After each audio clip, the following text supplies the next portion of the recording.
Hi, I'm Marti Gould Cummings with Huffington Post Coming Out Stories, and we're sitting with Jerry Mitchell, who is directing and choreographing Kinky Boots right now. Here we are at the Al Hirschfeld Theater. With Caesar, I guess.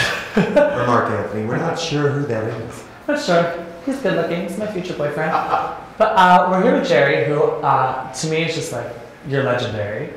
You're legendary. You're amazing. Okay. Thank you. You're so talented, and I love you because of your talent, but also you're doing Kinky Boots, which is like a fantastic film that I love, and now it's like this fantastic Broadway musical. Fantastic Broadway musical, and you have Cyndi Lauper and Harvey Fierstein, two of the greatest, and Billy Porter starring in it, so it's like all star. Yeah, Billy Porter, Stark Sands, Annalie Ashford. The cast is incredible, and all your friends are in it. All my friends are in it. Kyle, Selena, I love them all. So. You are known in the Broadway community for directing and choreographing, but you're also known for doing the Broadway Bears event. You started that. Yes. Can you tell us a little bit about that? I started Broadway Bears. I was dancing. The last show I danced on Broadway and was the Will Rogers Follies, and I was in this opening number as a naked Indian, pretty naked. Pretty naked. I was pretty naked, and my dressing roommate at the time, Jason Opsahl, said, why don't you go dance on the bar at Splash and help us raise money for the Easter Bottle, which was another fundraiser for Broadway Cares. And so my other dressing roommates, John Gannon, Troy Johnson, we got together and I put together a burlesque show, called some other guys and shows. I think there were 7 or 8 of us. We went down to Splash. We put on a show. There was a line around the block, so Harry and Brian, who owned it at the time, asked if we'd do a second show. We stayed, did a second show. We made about $8,000. And I decided I'd do it again, added girls, made $17,000, and cut to last year, Broadway Bears 22, and we made $1,250,000 in one night of burlesque and stripping. Oh wow, and now we were talking before the interview, you have it in London, Vegas, Fire Island. Is West End Bears. We do it now in Fire Island in the summer. We do it in Las Vegas, where is the home of Peep Show. With Holly Madison, who I... Well, not Holly. Holly's gone. She just had a baby. Oh, because I love her. It's now Coco's baby, and she's quite spectacular. So you've done it all. You do everything. Yeah, everything I can. Everything and anything. Everything and anything. You've been on Broadway, now you're behind the scenes. Now, how did you get started? Like, where are you from? Tell us a little bit about that. From a little town in Michigan called Paw Paw. Paw. I grew up there. I got involved in the community theater when I was a kid. And I did almost any theater that was in southwestern Michigan. Hope Some Repertory Theater, theaters in Kalamazoo Community Youth Theater. I went to college at Webster University. I was in a conservatory program there, and for theater and dance and music. And I came to New York on spring break of my sophomore year. I had gotten my equity card the summer before at the Muni. Came to visit some friends, first time to New York, went to an audition for a Broadway show. Agnes DeMille happened to be at the audition. It was Brigadoon, and she hired me on the spot. Your first audition in New York? Audition. Never been in New York? First audition. Hired for first audition. That's like the dream. I went back to school and said, hey, I got a Broadway show this spring break. And they said, well, we'll give you credit. And so it was like, I think I had like 8 weeks left of my sophomore year. And a chorus line came through town in St. Louis. I went down to the Fox Theater, saw the show. It wasn't my first time seeing the show. I'd seen it 2 years before. And I auditioned for it in St. Louis and got hired to do a chorus line. So I went on tour with a chorus line. And then I came to New York and did my first Broadway show. And this is when you're, so you're like what, like 19? I was going into my sophomore year. I was 20. Oh my gosh. Needless to say, I didn't go back to school. Yeah. I stayed in New York. When Brigadoon closed, I went right into Woman of the Year with Lauren Bacall. I did that for 6 months, and then I went into the film of the Best Little House in Texas and did that. With Dolly. With Dolly. With Miss Barton. And then I got my tonsils out. So you had to and I kept dancing and choreographing and working with choreographers and assisting, and then finally my college called me back and gave me an honorary degree when I won the Tony. So it all worked out. I mean, all right. So you got the Tony. Got my degree. You got the Tony. They're like, here's your degree.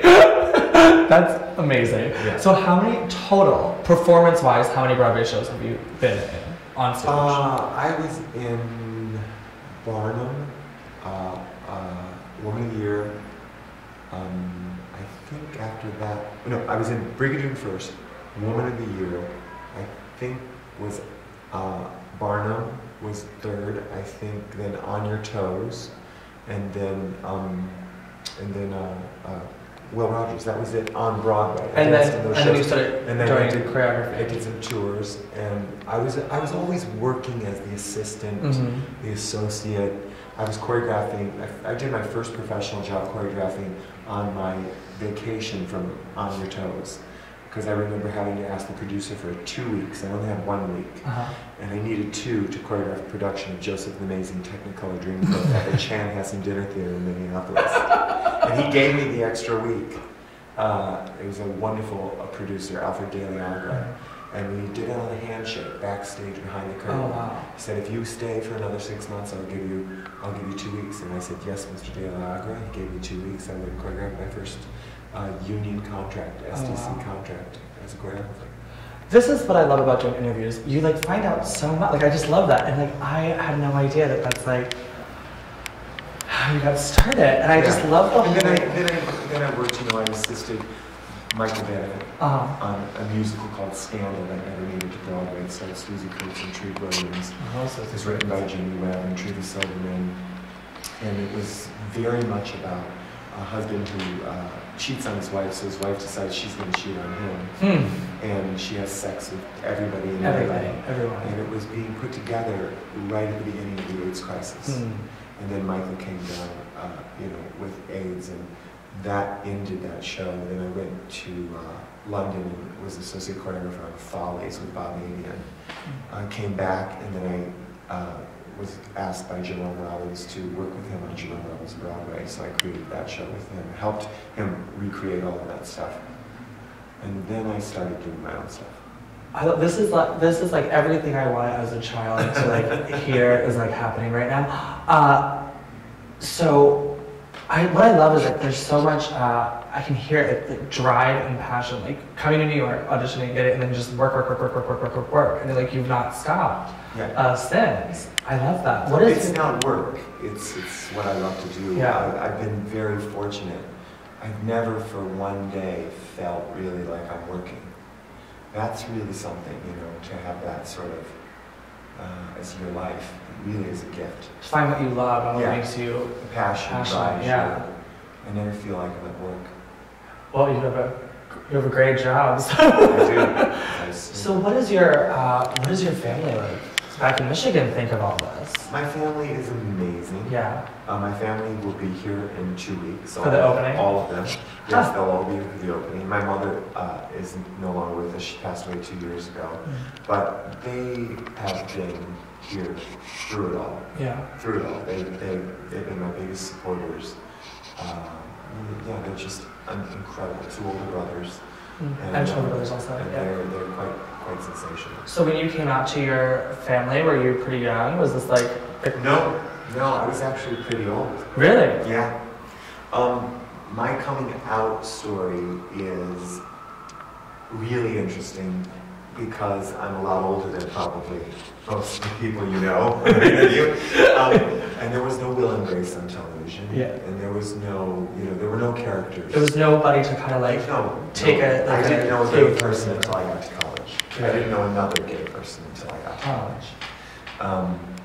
And now I know a few who I actually went to school with, but they were very closeted, and it was not even something talked about. I mean, I was in school in the 70s. I graduated in 1978 from high school, right? I'm 53. You look great. So thank you, Don. You look great. I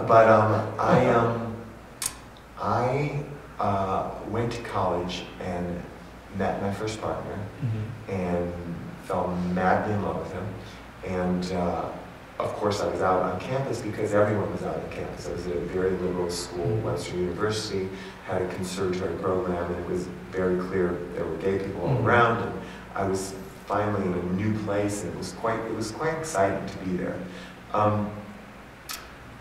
Then I came to New York, and he went to San Francisco, so we broke up our relationship. Came to New York, had a boyfriend for a couple of years who was a wonderful dancer that I met in Woman of the Year. And then I met a composer, and we were together for 7 years. And so I was 23, and when we broke up... You were 23 when you got together? Yeah, when I was 23, and when we broke up, I was 30. And up until that point, I'm sure my family knew, but we had not discussed it, and I certainly hadn't come out. Now, I hadn't created Broadway Beer Shed. Okay. But HIV and AIDS was rampant in the city. So this was the time that you were in a relationship with somebody when all of this was... Yes, I was in a relationship when it was going on, and I lost one of my best friends from college in the mid-'80s, Brian Worley, who was the first person I knew who had passed away from AIDS. And we were friends from Webster University. And so a lot was changing. And when my first partner and I, first long-term relationship I call it because we were together for 7 years. When we broke up, I was 30, and I was very, very upset and depressed. And I was working as a choreographer. I was not performing. Okay. And I needed to figure out what was going on and why we broke up. And I'm very close with my family. I was going home for Thanksgiving, and I couldn't go home and pretend to be Happy Jerry. Yeah. Because I was in a lot of pain. I was in a lot of pain. For the first time in my life, I was in a lot of pain. I went to a therapist here in the city, which was 5 of the greatest years of my life. And I actually had been given a book by a friend, and we should probably Google the author because I can't remember who it was, but it was called Coming Out in Active Love. And I read the book, and I remember specifically one thing in the book. It said the act of coming out for a lot of people. Now this was 1990, but it's still, for a lot of people, it's still tough to come out. Well, yeah, because there was still no, it was still crazy. It was still crazy. It was still crazy.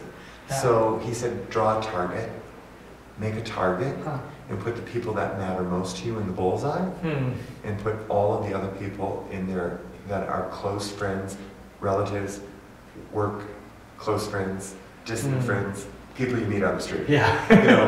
And start on the outside and work your way to the bullseye. Oh, wow. Well, by the time I read that book and thought about that, I had already told everyone except that bullseye. Except the bullseye. Because in the bullseye for me were my mother, my father, and my 2 brothers. Yeah. The people who were most important in my life.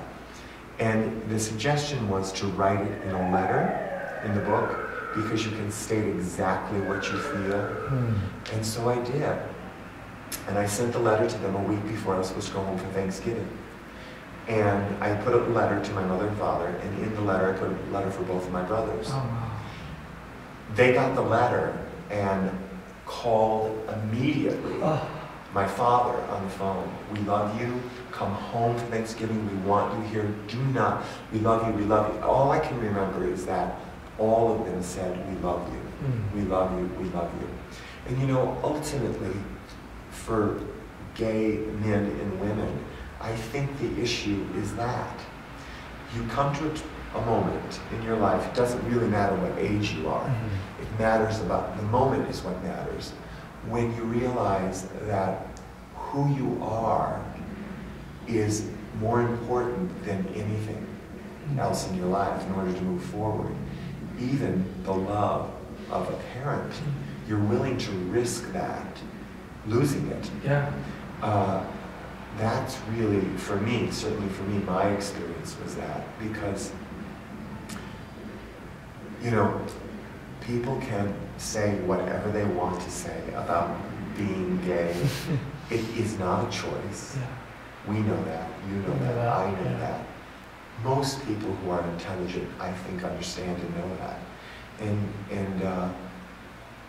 it's kind of amazing right now, this moment. My family's coming for Kinky Boots, and they've all seen it already. They were at the opening in Chicago, and we're like crazy. My brother said, this is, he just thinks it's the best show ever. And both my brothers, but my oldest brother just really was over the moon, and my father. And this show is about everybody. This show, Kinky Boots, is about it's so many of the issues that are arising right now, meaning we have a country with young people who are realizing their power politically, their ability to make change, led by a president who is not afraid to speak up. Yeah. And this is an amazing time, and this musical has something to say about that time. You feel it when people leave the theater. There's a lot in common with what's happening. They feel charged and they can relate to it. Yeah, they can relate to the characters on stage, and they leave dancing out of the theater. Because the characters on the stage have changed. There's a phrase at the end of the show. It says, "You can change when you change your mind, you can change the world." And you know, it's true, and they see that and they rejoice in it. And Harvey Firestein wrote that line. Yeah, you change the world when you change your mind. It's in the song. It's in the last song. I love that, Jerry. That was like that. I'm like mesmerized by your story. I think it's so good, like with the writing, the letter. Because you're right. You know, we risk the love of a parent to be our authentic self. There were so many times earlier than that when I wanted to tell my parents that I was gay and that I had a partner and I was you wanted them to share in your and happiness. they did. They came all the time and they went to dinner with us and they didn't ask questions. It was a different time. Yeah. You know, it just was a different time. It's interesting, you know, I watch young people. I work with so many young people. It's just interesting how you see the decades change. You see things change. I have a very young partner right now, and he came out when he was very young. He came out when he was very young, and I think, my God, to be able to do that, to be able to actually say to your family and friends in your teens, this is who I am, and them to accept you and love you for that. Now, I never had any problem with my family. I mean, I was like Mr. Poppins, I was Mr. Joe Jock, I was like all of that. And I came from a school that was very small. But there's still that fear, like with the parents. My parents are like hippies, they're like love and peace. But I came out when I was 14 to everybody. I'm pretty like. When was that, last year? It was about a year ago. I came out the very first year of high school to everybody, but I had this fear of telling my parents because I feared that rejection. And so when I did come out, they're like, "Okay, we know. We just want you to be ready to tell us." It was the whole like, "We love you," kind of thing. I think the majority of times, like the love will. When I'm sure there's those circumstances where parents like it's all it's about. Yeah, that's all the love will win out. Is love. Yeah. If it's unconditional, it's unconditional. Period. End story. That's it. Oh, Jerry.